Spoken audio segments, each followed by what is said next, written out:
Hi everybody, welcome back to Bobby's Bucks, and today I wanted to talk about late season. If you still have tags to be filled, if you still are going to be hunting into December and into, maybe you live in a state where your season goes all the way into January, it's going to be some cold hunting, and the deer are going to be different, and I just wanted to talk about that.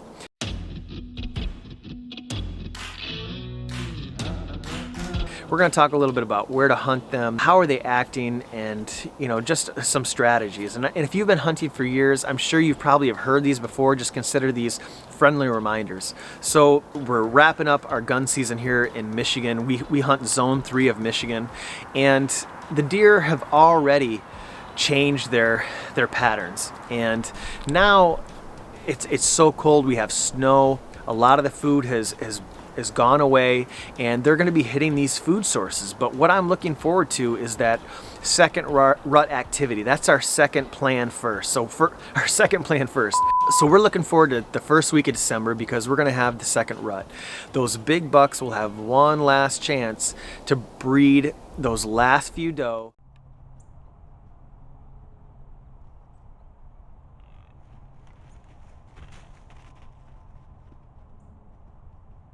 If you hunt a property that is small and you only have so many does, there's a good chance all those does have already been bred. But when you're talking about thousands of acres like public land, for example, you may have an opportunity to see some really good deer still. Where are they? Well, when it's so cold like this, of course they're going to be hitting the feed in the evening time. They're probably going to be so pressured that they're a different kind of deer. Hunting Michigan, we're a high pressured state. We have over 500,000 gun hunters. These deer will look up at you, and in December, it's to the point where they're all herded up. They are so spooked where if you were to try to grunt at these deer, they're going to turn around and hightail it out of there. You're going to have to be really careful with your noise, and they're going to be, just on high alert. They're looking for sunny-sided, like south-facing hills, south-facing areas where it's getting a lot of sun on a clear day. Maybe areas that are blocked by wind, the side of a hill where deer can get out of that wind because it's so cold when the wind's hitting. It gets even colder where a deer could possibly die. So, a good way to think like a deer is just imagine you're an animal, someone's trying to kill you. Where are you going to go? Where are you going to move? And it seems so simple, but a lot of folks don't do that. Things like looking at tracks, following big tracks. You can follow them right into a bedding area. A lot of sign is laid out for you when snow's down on the ground. Conifer trees, pines, cedar thickets, things like that, deer are going to gravitate to those as well because they're thermal pockets. I like to find those food plots that the DNR plant far away from the road. There's a few I know about that are practically dead center in the middle of these parcels, which I personally like, or even a half-acre size that the DNR has planted. That is perfect. That's what these deer are looking for, is a secure place to feed and survive and get out of the wind. So the first week of December, we're going to hunt those last few mornings. So usually I'll hunt the first few days of gun season. I'll take a break, and really I don't get back into the woods until about the first week of December. By then, after bow hunting and gun, I usually have a tag filled, and then late December, I'll fill my last tag. And I get excited about this second rut.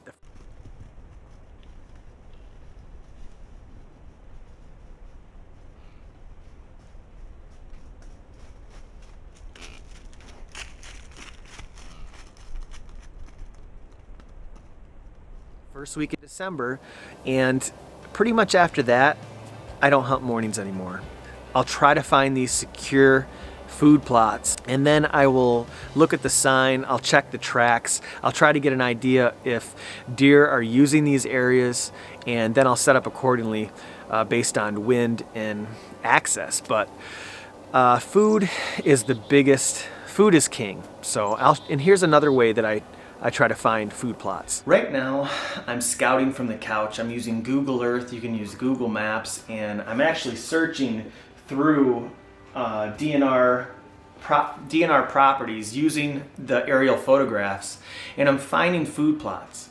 Now, I've tried to contact the DNR, and I've emailed them as well, trying to get information on what they planted. Late season, it really helps to know what is in what field. It can make such a big difference on activity if a different crop happens to be in that field. One year you'll have deer out in the field every night. Next year, nothing. It's important to know where your fields are, and that's what's so great about hunting public land is they have all these fields planted, and you didn't even have to spend $1 yet. You can go out there and reap the benefits. It's just a matter of setting up on the right field, because these bucks, these mature bucks, you know, a great time to hunt them is late season.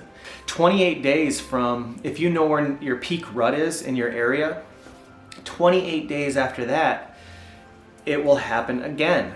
There's a small percentage of does that don't get bred. They'll come into estrus, and the oldest bucks know the drill. They've been down this road. They know these does are gonna come into estrus, so they're searching.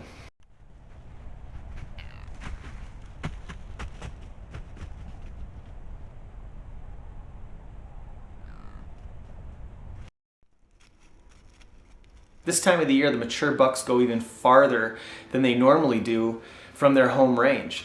And they may end up, you're gonna see some real old gnarly bucks. Luckily, if you do have some unpressured food. Before a storm and after a storm is a great time to hunt deer because they've been bedded down, the storm has kept them bedded, and they have to feed.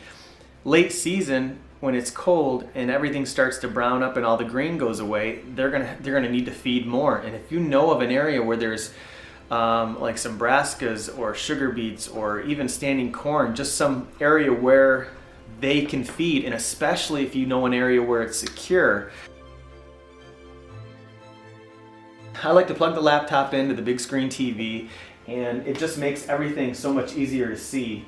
And what's really cool about these aerial photographs, I do a lot of scouting. Usually step one is looking at the aerial photographs. I'll even go as far as to when I go by some public land, I'll write down the address closest to the parking area so I can get an idea. I'll go back, put that address in, and then I'll have that public land location located. And at that point, I'll start searching. I'll start searching pinches. For example, this whole woods area bottlenecks down to this, or for example, all this. The other night I was hunting this little bottleneck right here. So it's just a lot of fun to get on these aerial photographs, and you can kind of take inventory of all these fields. You know, here's a field. I don't think they planted this field this year. I don't think they planted this field this year. And because I've already hunted these areas, so I know. And what I'm hunting is Rose Lake Research Center. It's over 4,000 acres of public land. And it's really, I don't think this is just tall standing bedding. So you really, it's important to know your fields. And if you can get the right person at the DNR to give you that information, that would be so beneficial so you wouldn't have to make your way around. So we just had a couple inches of snow last night. It's our first good snow of the year. Deer have been bedded down all night, and tonight they're gonna really hit those fields hard. Right when I get done filming this, pack up and head out to a field. I got an ultralight setup with the saddle. I'm gonna get a little deeper into the woods because with all the snow on the ground, we're gonna be able to see for a long time. So it's time to change all the trail cameras, and we've changed all the batteries. We're using Energizer lithiums. Those seem to last the longest, and we're putting them on secure corners where we can see the deer accessing in and out of the field. You certainly don't want to overhunt your areas because, you know, you can have all the food in the world, but if somebody's just pounded it every day with hunting, the deer are going to know they're not going to come out until it's after hours. And, you know, there is a shooting light time. You can't really hunt all night long. With the snow down right now, we're going to be able to hunt right up till shooting light time. So late season is a great time to kill a big buck. You're still going to see some really good deer. And it may be aggravating because it's not going to be quite as intense as the original rut because it's a small portion. You know, we're talking about 20% of the deer haven't been bred. So we're going to have less activity, and we may have to have some more brutal sits, but you know, dress warm. I just did a video on how to stay warm and some heat up equipment that you can purchase, and it just makes your whole sit, you don't have to wear as many layers, and it's amazing. We wanted to have all this gear. We had to buy all this expensive gear, but now there's just a couple garments that if you buy, and they're not, I wouldn't say they're inexpensive, but they are so worth it. But they are less expensive than buying the top of the line name brand gear. These are kind of like little hacks, and if you're interested in seeing that, I'll put that video up in the corner if you want to check it out. It drops 20 degrees. That's a terrific time. That's a trigger because these deer have to feed, and late season it's really tough for them to make it through these winters. Thousands and thousands of deer die because they just don't get the food. When you have food late season, try not to overhunt it and try to strike when it's right, and you'll fill your tags. Hope this video helps you. Good luck out there, and we'll see you on the next video.